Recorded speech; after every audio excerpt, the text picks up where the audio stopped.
The 1990s was the greatest decade ever. Why? Because in 1993, I was born. No, that's not the reason why, but the 90s were certainly great. Depending on who you talk to, some remember the 90s as the decade of relative peace and prosperity, while others remember it as the decade where pop culture blew up. Whenever I hear somebody mentioning the 90s, my mind will instantly be flooded with thoughts and memories. And seeing how I did a top 10 video on things I think about when somebody mentions the 80s, I thought, why not do one on the 90s now? So with all that being said, please enjoy the Film Freaks Top 10 Things I Think About When Somebody Mentions the 90s. This video is going to be da bomb. Number 10, the Olsen twins. Before Elizabeth Olsen would take center stage as part of the Marvel Cinematic Universe, her sisters, Mary-Kate and Ashley, were in the spotlight. Mary-Kate and Ashley Olsen were once show business's famous pair of twins. They got their start on Full House in the late 80s, taking turns playing Michelle Tanner. By the early 90s, their popularity grew on the show, and with a slew of movies, albums, and home videos released, the Olsen twins were not only household names, but multimedia moguls. Every 90s kid knows who Mary-Kate and Ashley are, and girls wanted to be just like them. I even had an obsession with them as a kid, and my childhood wouldn't have been the same if I wasn't introduced to the Olsen twins. Number 9, celebrity deaths. Every year we lose famous icons, and I find the 90s were hit with a lot of celebrity deaths. Whether the stars were young or old and the causes of death were from illness, overdose, murder, etc., the 90s saw the losses of Jim Henson, Dr. Seuss, Freddie Mercury, Brandon Lee and River Phoenix, John Candy and Kurt Cobain, Tupac, Biggie Smalls, Princess Diana, Stanley Kubrick, and many others. Number 8, the Toronto Blue Jays. The Toronto Blue Jays were one of the greatest baseball teams to watch in the early 90s. In the glory days of the franchise, they had everything you needed in a competitive team. Top-of-the-line players who were well-known, exciting, and young, a great manager and coaching staff, but most importantly, players who knew how to win and win consistently. In 1992 and 93, the Jays were back-to-back World Series champions. They won the 92 World Series when Dave Winfield hit a 2-run double in Game 6, leading them to a 4-2 victory over the Atlanta Braves. But then came Joe Carter's 3-run homer in Game 6 of the 93 World Series. Touch 'em all, Joe! You'll never hit a bigger home run in your life! Not only would they beat the Philadelphia Phillies 4-2 that night, becoming back-to-back champs, that was the last time the Blue Jays won a World Series. Number 7, boy bands. The 1990s were another great decade for music. Grunge bands like Nirvana, Pearl Jam, and Soundgarden hit the scene, pop stars like Britney Spears and Mariah Carey, girl groups like the Spice Girls and Destiny's Child, and these guys, boy bands. Though boy bands have been around since the 60s, I find they were really popular in the 90s, and groups like the Backstreet Boys, NSYNC, Boyz II Men, and Take That dominated Billboard music charts. Back in the day, I couldn't understand why everyone loved NSYNC and the Backstreet Boys. Then I figured it out. Aside from matching colored clothes, heavily choreographed performances, weird yet perfect looking hair, and that one member girls finding to be a heartthrob, they had tender melodies, catchy choruses, lyrics that could move you, and, well, people just couldn't get enough of them, and still can't. Number 6, movies and TV shows about dinosaurs. The 80s may have seen movies about Vietnam and cops and sitcoms about families, but the 90s saw dinosaurs. Lots and lots of dinosaurs, in movies and on television. Dinosaurs were one of the biggest things in 90s pop culture, and a lot of kids fell in love with them. There was the Dinosaurs TV show, Barney and Friends, Jurassic Park, the Carnosaur trilogy, Prehysteria, We're Back, The Land Before Times 2-6, the Super Mario Brothers movie, the live-action Flintstones movie, Theodore Rex, and many others. Number 5, Nicktoons. Nickelodeon is known as the first television network made entirely for kids. First launched in the late 70s, the channel mostly ran syndicated shows and reruns. By 1989, Nickelodeon would start producing their own material, and in 1991, Nicktoons was introduced, and shows such as Rugrats, The Ren and Stimpy Show, Doug, Rocko's Modern Life, Hey Arnold, Angry Beavers, and even SpongeBob SquarePants would air throughout the decade. Nickelodeon and Nicktoons may suck nowadays, but they kicked ass back in the day.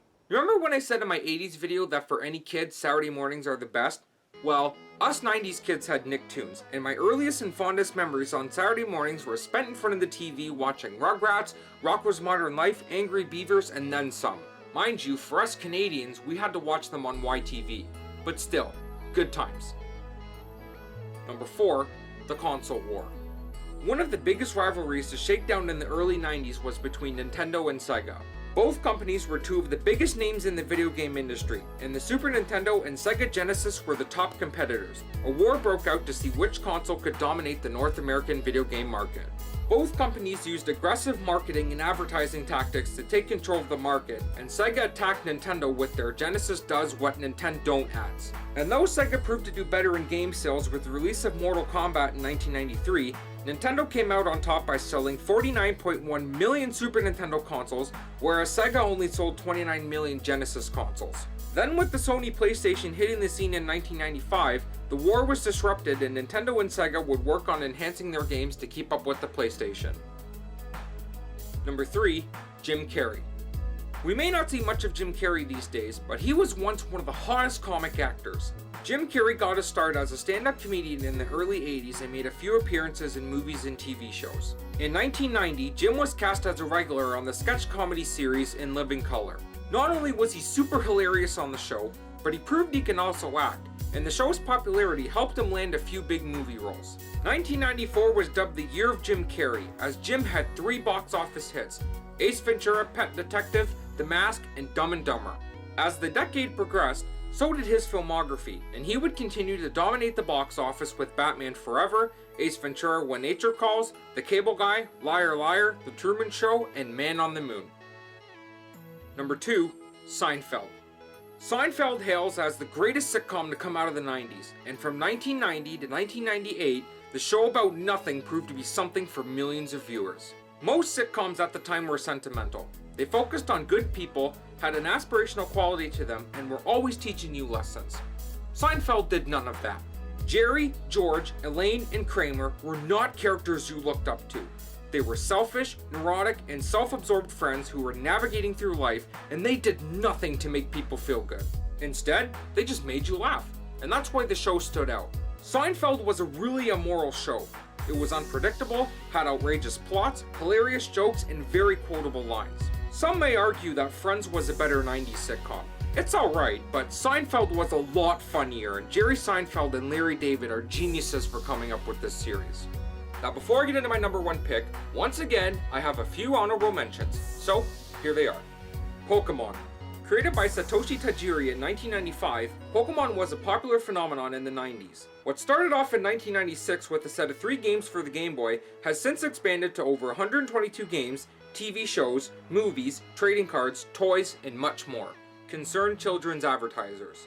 Now known as the Companies Committed to Kids, Concerned Children's Advertisers was a non-profitable organization based in Toronto and was founded by Sonny Boot and David Mintz in 1990. The organization put out a series of PSAs that covered topics like drug abuse, conformity, self-esteem, and bullying, and for us 90s kids who grew up in Canada, we remember those PSAs fondly. The O.J. Simpson murder case. O.J. Simpson was tried for the murders of his ex-wife Nicole Brown Simpson and her friend Ron Goldman, who were stabbed to death outside her condominium in Los Angeles on June 12, 1994.